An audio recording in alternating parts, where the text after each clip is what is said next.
anywhere, you hear? You can't keep me out of there. See, Furu? We could have avoided all this unpleasantness if you just let me talk to Jessie in the first place.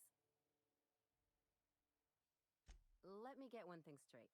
Jessie and I are not friends. I just owe her, okay? As for the rest, I'm trying to figure that out. All I know is that she's been here too long, and she's apparently not receiving visitors. Be my guest. If you know something I don't about dealing with hospital bureaucracy, I'll be impressed.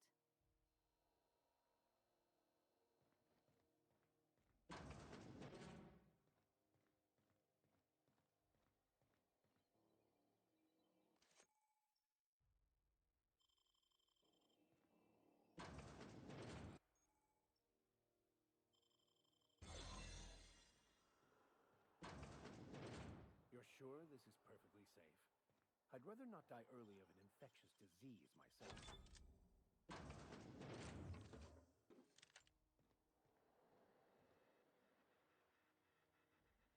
For the last rat is on rotten time. Leave me in peace!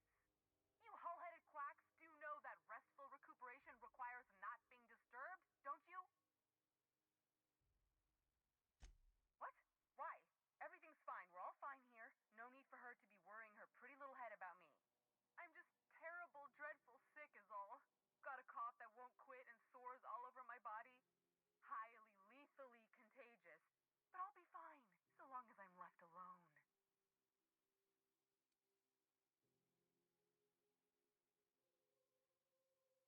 Should've known she'd send a bruiser after me. Damned if I don't rue the day I saved her scrawny little hide. Inadvertently, I befriended a bloodhound in the process. Alright, okay. We can discuss this like the level-headed folk that we are. Seems I've got to do something before Ellie goes jabbering my business to anyone with one ear and an intent to listen.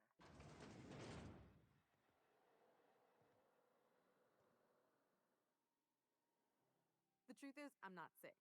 But if you repeat what I'm about to tell you to anyone, I will deny it with my dying breath. You, ain't with the board, are you? See, I owe them a lot. I might have missed a payment or two, and the other night I swear someone was following me back to my room. So I hold up here to lay low.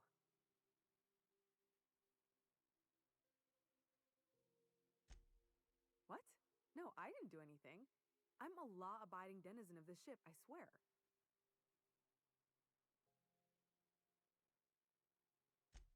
Think? No. I recognize a contracted killer when I see one, thank you. In my line of work, that's a skill you develop during week 1, assuming you want to keep breathing.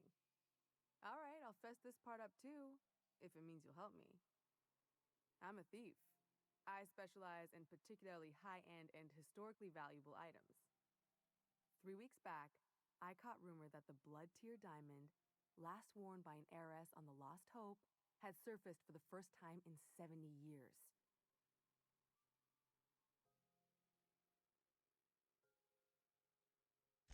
If I had, you think I'd be hiding out in the med bay? I was gonna steal it, lined up Udom as my buyer. He paid half up front to finance the operation.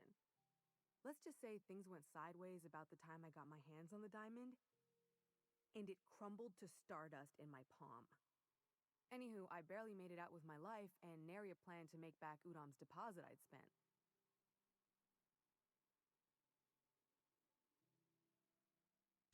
Udom Bedford's the board guy on the station. He'd know how I stand with them. If you can square things for me, I'd owe you one even bigger than Ellie owes me.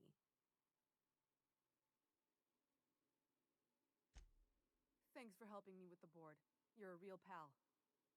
Or I guess I should say, Ellie is one, huh?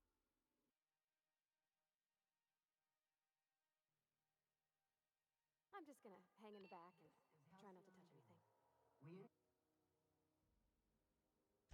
Miss Doyle owes the board a significant sum. Alas, the only collateral she has is her organs. Compulsory donation is quite legal in such cases.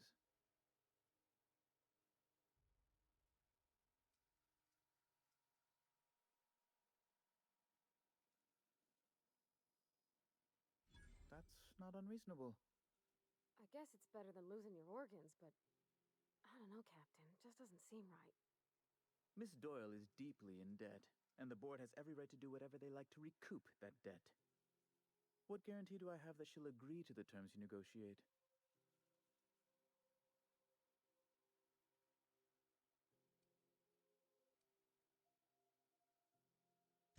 I quite concur. It's refreshing to deal with someone practical for a change. I will recall my collection agent. Tell Miss Doyle to report to me promptly for her first assignment. Now, is there anything else you need, or can I return to my work?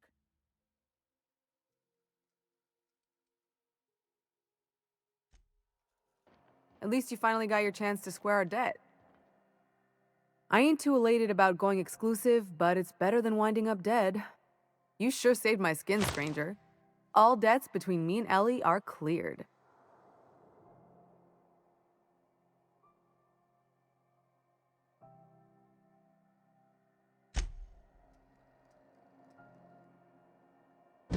The good news came through the wireless. Looks like you paid my debt to Jesse. I guess that means I owe you now, right? Tell you what, I'm a little short on bits at the moment, but I'm a decent scrapper and a better-than-average sawbones. If you're looking for a medic, I can work my debt off.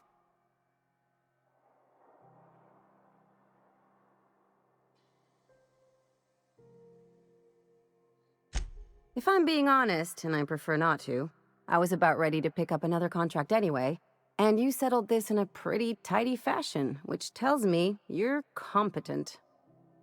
But we can say I'm repaying the favor if you prefer that version. You won't be sorry. Though it looks like you've got a full roster already. Time to play favorites, Captain.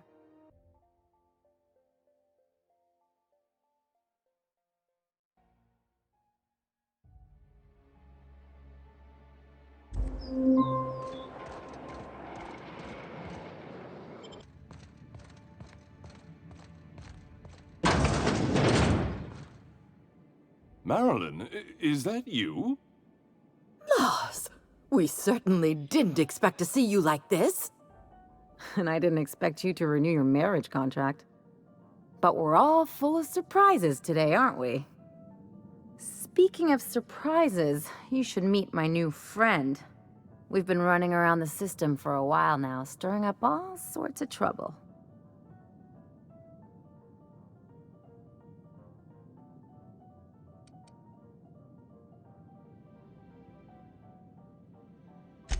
There you go again, Captain. Always menacing polite society.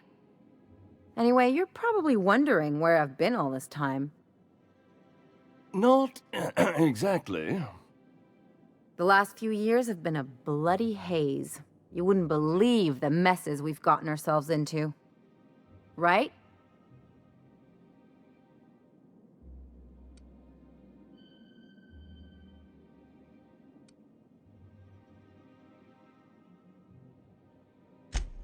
Yep, we're a pair of disgraceful lowlifes. Marilyn, this really isn't the best time. Perhaps you should go.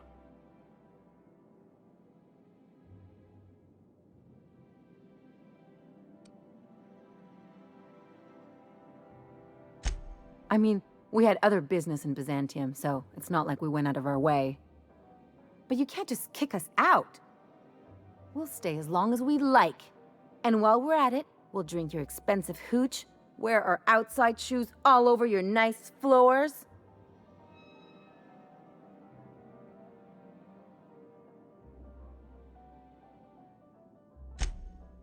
He's right. Since when can you afford authentic Terran marble? That's what we've been trying to tell you, dear, but you must understand, we hadn't heard from you in ages. We thought you were dead.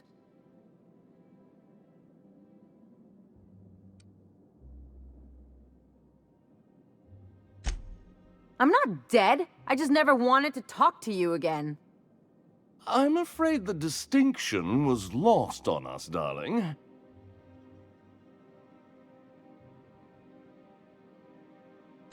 We only did what any grieving parents in our position would do. We collected on your life insurance policy. And the payouts have been rather, substantial. You what?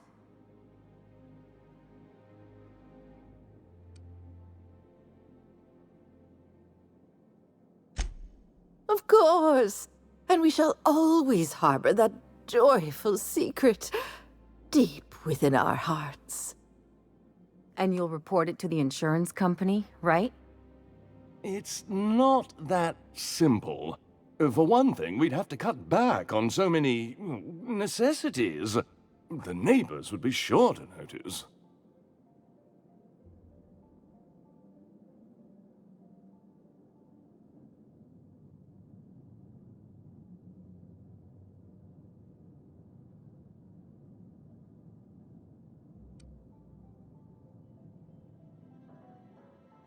Why did you do that? We had to explain your disappearance somehow. We couldn't very well tell people you'd run off to become a miscreant, could we?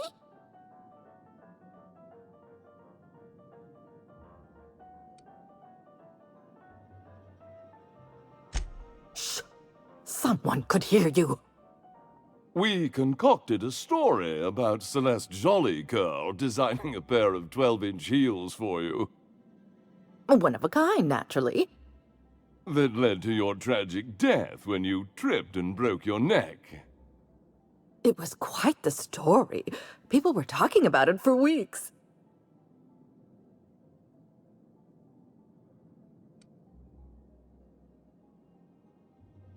Couldn't you have at least made up a better story? Something with pirates or raptidons? And what are you gonna do now that we're here? Yes, about that. We were just about to ask you to, leave. Quietly, if you don't mind.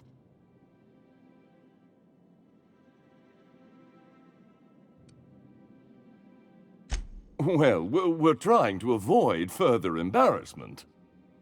I'm afraid it would cause quite a stir if the neighbors saw you two stomping about. That's it? You just want us to disappear now? Marilyn, please. Don't cause a scene.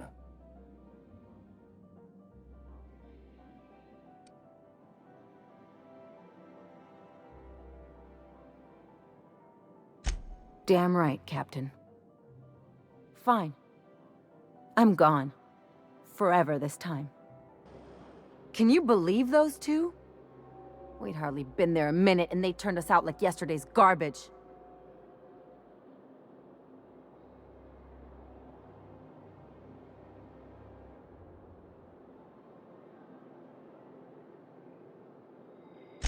I wanted them to get upset. I just thought it would play out differently. They'd both be sitting there watching one of their vapid aetherwave dramas, and then we'd walk in. Mother would drop her mock apple cider, and the glass would shatter all over their overpriced marble.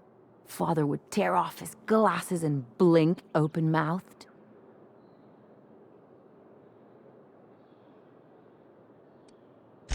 I'd have a great one-liner in the tube. I was thinking either, the leather's fake but the scars are real, or, oops, did I just track awesome onto your rug?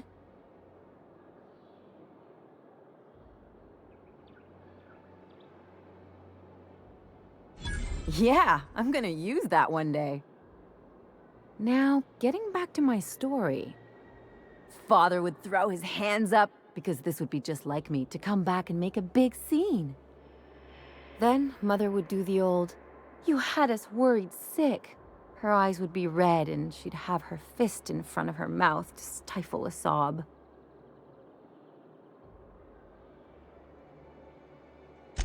I just didn't want to get booted out of the house I grew up in like that. It's embarrassing, you know. And I've got a reputation to maintain.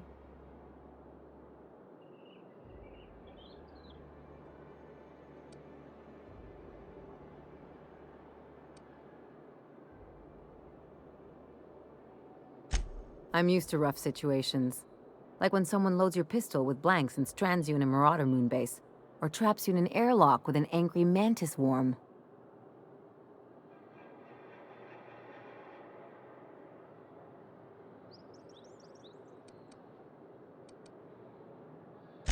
Uh-oh, it looks like we're in for a big talk.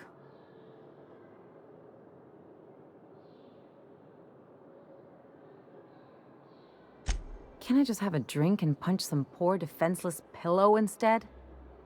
Anyway, I don't want to sift through this lousy experience for meaningful life lessons. I'm mad, and I want to do something about it. Something like... Wait a second. What if I could get that money? I could open a new account, designate that account holder as a sole beneficiary. All the payouts would go to me. I'll make money without doing a thing. And I'll get to cut them off.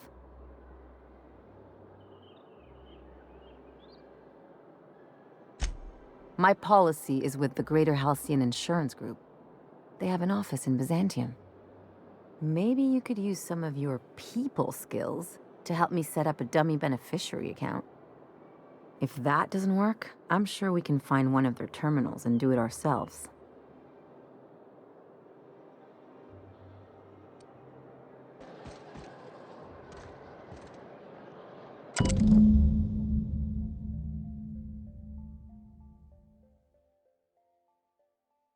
I guess we're going to Fallbrook.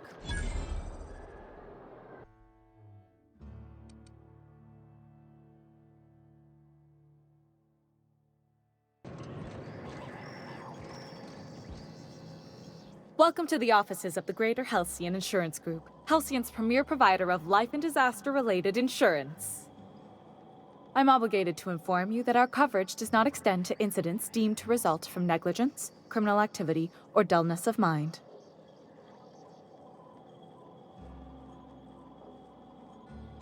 So, what kind of insurance package can I interest you in? We're running a special on dismemberment policies. Buy one, get one half off.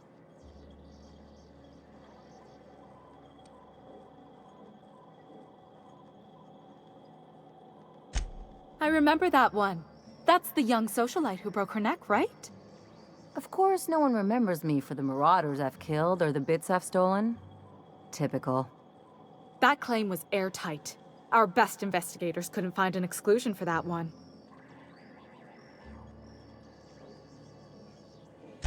You can't, of course. Only Miss Fenhill can assign her beneficiaries. And she's dead. If we let every friend, relative, and acquaintance change a policy like that, people would do it all the time. Imagine the paperwork.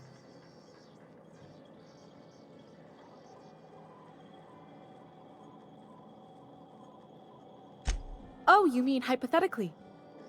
Well, hypothetically, you'd access the terminal in the back room that contains data on all our policies. And you'd, theoretically, add the beneficiary of your choice. But you wouldn't actually do that, of course. That would be fraud.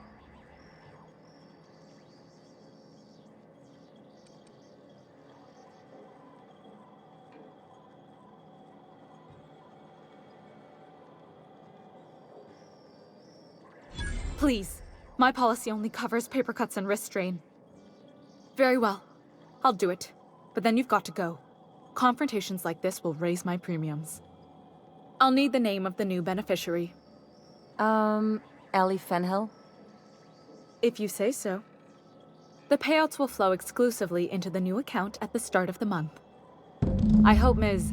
Fenhill enjoys her newfound prosperity.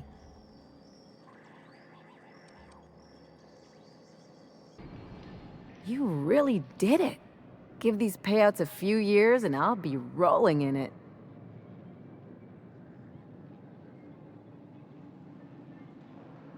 Hey, you did the real work. All I had to do was not be dead.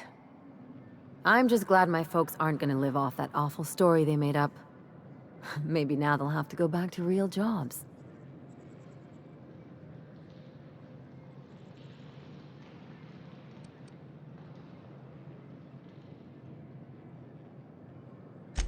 Yeah. The funny thing about getting what you want is then you gotta figure out what to do with it. I've never been much of a planner. Makes my eyeballs itch.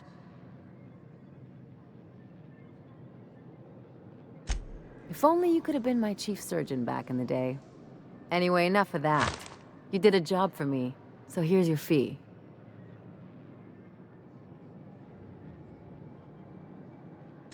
Don't make it weird.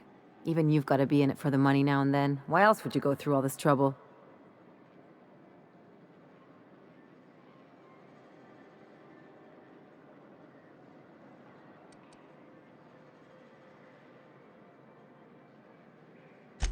Uh-huh. Well, you keep the money anyhow.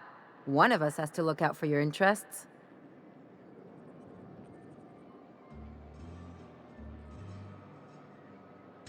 It's nothing personal. It's just the closest thing I've got to a code. Anyway, enough of the touchy-feelies, huh?